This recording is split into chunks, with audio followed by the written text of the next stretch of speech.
umunsi ku munsi umubano w'u Rwanda na Repubulika ya Demokarasi ya Kongo ugenda urushaho kuzamba, yewe hakaba n'abajya kureba bakavuga yuko ibihugu byose bishobora kwisanga mu ntambara. Niba ukurikirana ibibera muri aka karere hafuribuka yuko byose byatangiye ubwo abarwanya umutwe wa M23 bongeraga kubura imirwano bakarwana na FARDC ingabo za Repubulika ya Demokarasi ya Kongo. Imirwano yongeye kubura mu mwaka wa 2021. Uyu munsi munyemere turebere hamwe mu byo wamenya ku ngabo z'ibihugu byombi. Munyemere duhere ku ngabo za Repubulika Iharanira Demokarasi ya Kongo. Amateka yazo na yahe? Ahangaha turaza kuvuga ku mateka y'ibigwi byazo ariko duhereye nyuma y'umwaka w'igihumbi kimwe na 1994.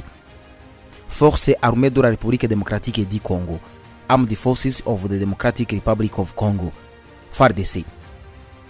Repubulika ya Demokarasi ya Kongo ubundi yari isanzwe ifite ingabo zayo kuva yabona ubwigenge, ariko nyuma y'uko harangiye intambara ya kabiri ya Kongo hari mu 2003 nibwo hongeye gushingwa ingabo za Repubulika ya Demokarasi ya Kongo arizo twabonye haruguru zitwa FARDC.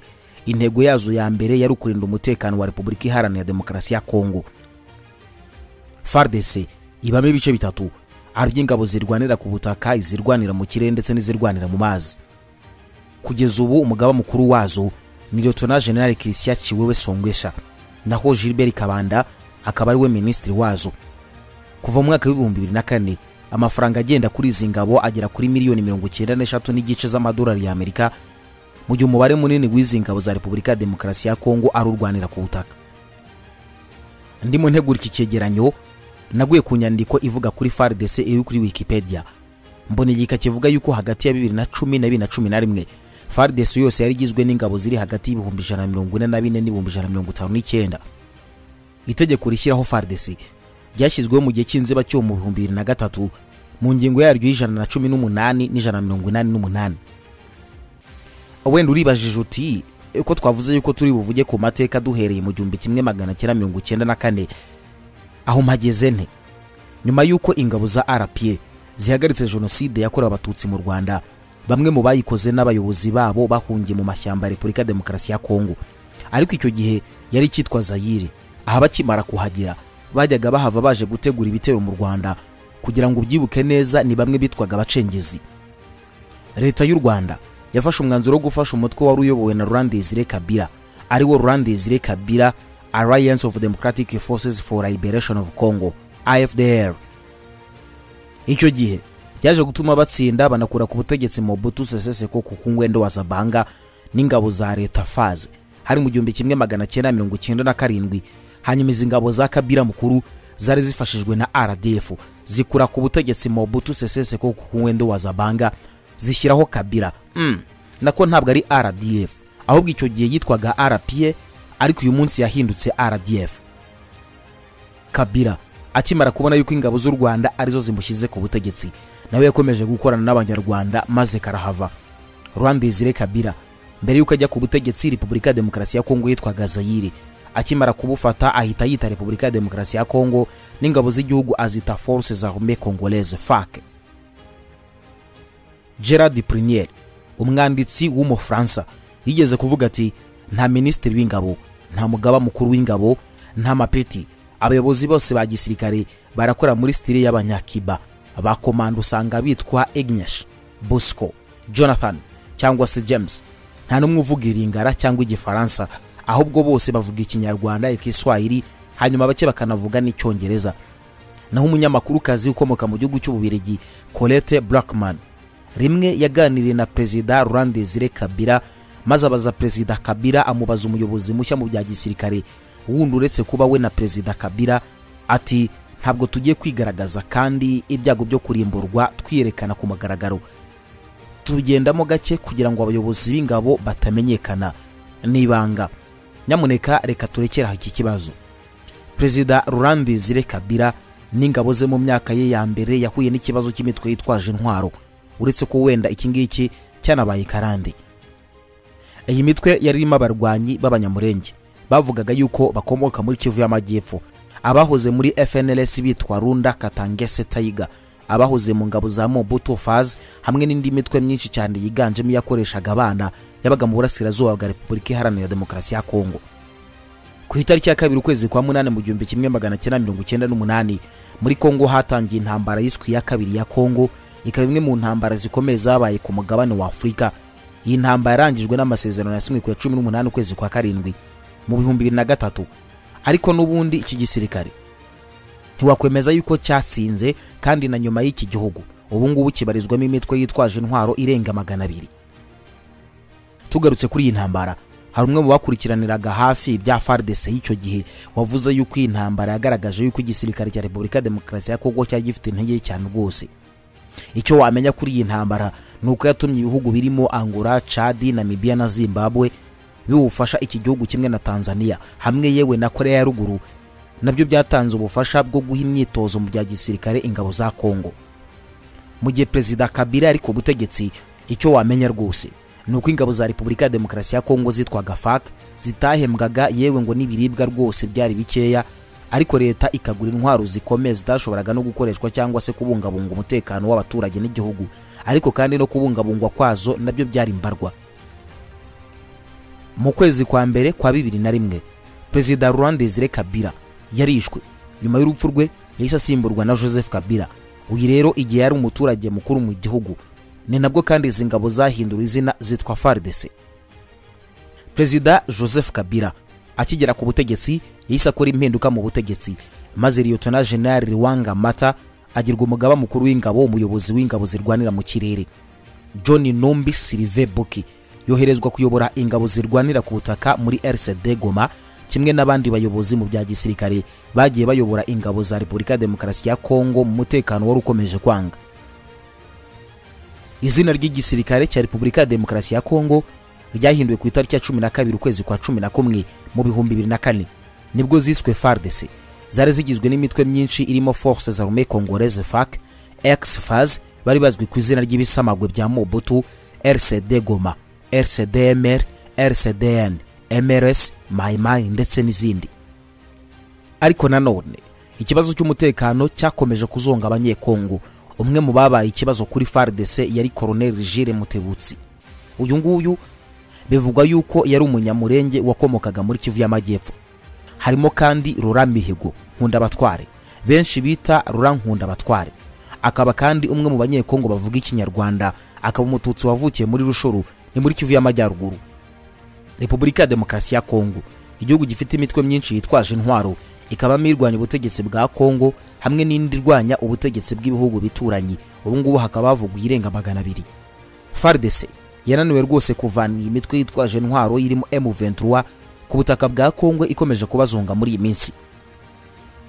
Muri iki gihugu hari umutwe w'ingabo z'umuryango w'abibumbye zitwa MONUSCO, the United Nations Organization Stabilization Mission in the Democratic Republic of Congo. Amateka ya vuba hangaha agaragaza rwose yuko FARDC ari igisirikare cya Kongo, utavuga yuko ari igisirikare cyananiwe rwose kugarura umutekano wabo. Bitese kuri RDF, ingabo zo mu Rwanda. RDF ni ingabo z'igihugu cy'u Rwanda, izi ngizi mu ntangiro zitwaga RPA, ukaba umutwe w'ishyaka ryari ry'abanyarwanda babaga mu mahanga. Nyuma yuko RPA ifashe igihugu hari mu kwezi kwa karindwi mu 1994, izi ngabo zahise zihinduka iz'igihugu zitwa RDF. Nyuma yo guhagarika jenoside yakorewe abatutsi, izi ngabo ntabwo zatera hagati muri ry'inyongo zirenze akaguru kandi, ahubwo zafashe ya mbere mu gukemura ibindi bibazo byari byugarije igihugu. Kimwe muri byo kwari uguhangana n'abacengezi. Abangaba bakaba baraturukaga muri Repubulika Demokarasi ya Kongo mu macyamba yayo, bakaba bari biganjemo abasize bakoze jenoside yakorewe abatutsi mu Rwanda mu 1994. RDF kandi yagiye ifasha abaturage binyuze mu cyo bita Army Week. Ariko se ubundi iki gihugu y'imitegekere y'ingabo imezite? Dore bimwe mu bice bigize igisirikare cy'u Rwanda. RDF igizwe n'ibice bikurikira: High Commander Control of the RDF, General Staff of the RDF, Rwanda Land Force, Rwanda Air Force, Individual Unity, Army Band of the RDF, Rwanda Defense Force. Intego zayo nizi zikurikira: intego ya mbere, kurinda igihugu n'ubusugire bwacyo, gukorana n'izindi nzego z'umutekano mu kurinda igihugu n'abagituye, kugira uruhare mu gufasha abaturage mu gihe kibiza, kugira uruhare mu iterambere ry'igihugu, gufasha no kubungabunga amahoro n'umutekano, gufasha abagizweho ingaruka n'intambara mu mahanga, yewe no guha imyitozo ijyanye n'ibya gisirikare. Iki gisirikare aho cyari gitandukaniye n'ibindi nuko ingabo zihuremo n'abanyarwanda bose hatavanguwe amoko. RDF nk'urwego rwari rufite inshingano zikomeye zirimo guha bene gihugu umutekano bitandukanye n'izari zihari imbere ya jenoside yakorewe abatutsi. Mu mwaka 1994 yagombaga guhabwa ingengo y'imari ifatika. Izi ngabo zagiye zirwana mu ntambara zitandukanye zirimo intambara ya mbere n'iya kabiri bya Kongo. Aha hose RDF yagiye itahana insinzi. Uribuka cyangwa se wize operation Kitona? Ibyayo niba utabizi humura rwose, niyo mpamvu ndi hano nzayikubwira.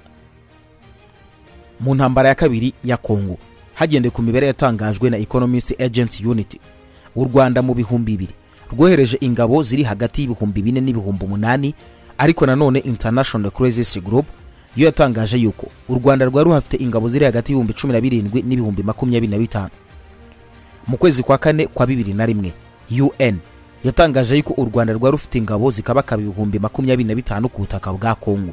Uhereye igihe u Rwanda rwayoborwaga na Gihanga Ngoma Ijana ukageza kuri Kigeli wa kane Rwabugiri, wiswe inkotanyi cyane ngo insinzwe ntabwo bari bazi ukwisa. Uyu mwuka rero wo kudatsindwa ni w'izingabo za RDF zari zifite muri izi ntambara. Rimwe umujyanama wa perezida mu by'umutekano General James Kabarebe yigeze kuvuga yuko nta gisirikare azi kwisi cyatsinda RDF. Kandi koko ibyo avuga wabyumva, kuko uretse intambara za Kongo zombi RDF rwose ntabwo irigera itsindwa haba ku bibazo by'umutekano warwo no ku rwego mpuzamahanga. Muti gute rero? Mwese muribuka yuko RDF rwose yabashije gukumira no kurinda u Rwanda ibitero bya Force Democratique de la Libération du Rwanda FDLR. Ubu ndamutse mvuze yuko kugeza ubu ngubu uyu mutwe udakomeye kubera yuko rwose umaze imyaka irenga 30 igikomeye ikora ari gukora ibitero shuma, sinaba mbeshye. Muribuka yuko akiri umugaba mukuru w'ingabo General James Kabarebe yigeze kuvuga kuri FDLR avuga yuko itamara iminota 2. Ikibazo dufitanye nayo ntabwo ari ikibazo cy'imibare myinshi, ntabwo ari ikibazo cya numbers, no hatazagira uwibeshya. Ntabwo ari ikibazo cy'imibare. Numbers ntabwo ariyo issue, ntabwo ariyo threat ikomeye cyane.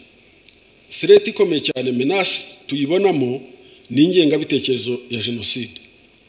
Buriya niyo niko tubiquantifying, ni nako tubara threat.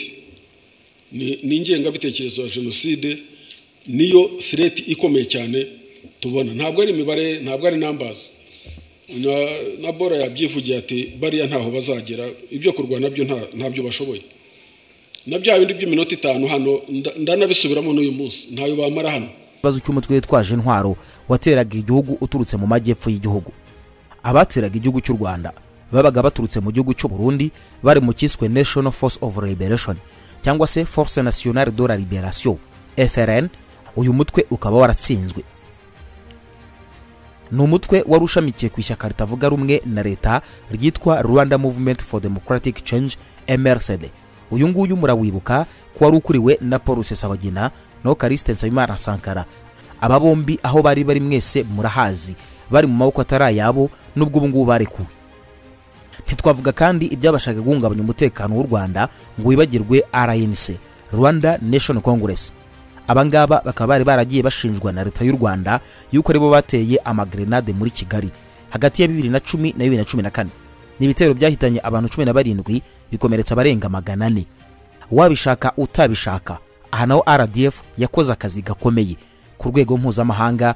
Ingabo z'u Rwanda zagiye zifasha mu kugarura amahoro n'umutekano no kubungabunga mu bihugu bitandukanye.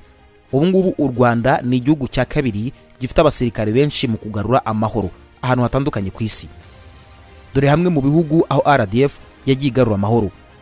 Hagati mu mwaka w'ibihumbi 2005 kugeza mu bihumbi 2010, ingabo z'u Rwanda zagiye kugarura amahoro muri Sudan mu butumwa bw'amahoro bwiswe UNMISS, United Nations Mission in Sudan. Abasirikare 254 ba RDF naho rwose yahanyuranye umucyo. Aka kanya sinkeka yuko niba ukurikiranira hafi bibera muri Afrika hafi ahangaha waba wibagiwe uko muri 2015 byari bimeze muri Central African Republic, igihugu cyari cyugarijwe n'ikibazo cy'imitwe yitwaje intwaro irimo Sereka ndetse n'iyindi. Iyi ngiyi yari yarazonze iki gihugu, ibintu byose byarazambye. ariko RDF yagiyeyo bene Kanyarwanda. Aha naho bahanyuranye umucyo. Muribuka izi ngabo ari nazo zahawe inshingano zo kurinda umukuru w'igihugu Faustin Archange Touadera muri Centrafrica. Kugeza ubu ngubu muri iki gihugu haracyari ingabo za RDF zikiri muri iki gihugu mu butumwa bwa United Nations Multidimensional Integrated Stabilization Mission in the Central African Republic MINUSCA.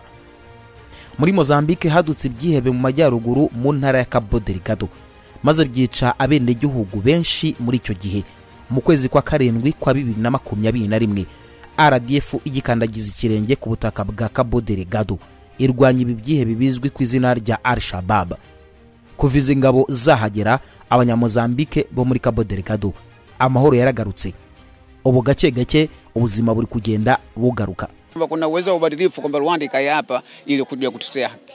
Tunawashukuru sana, tunawashukuru na tunawapongeza kwa kutufanyisha sisi wananchi tuwe na uhuru mzuri kuja hapa Parma kuja kuona mchi yetu, na tunafurahi tupo petu. Tunashukuru sana, tunawapenda sana wa Rwandeji. Bibazaho gatoya cyane uko byagenda ingabo za Republika ya Demokarasi ya Kongo zitiye u Rwanda igisubizo rwose.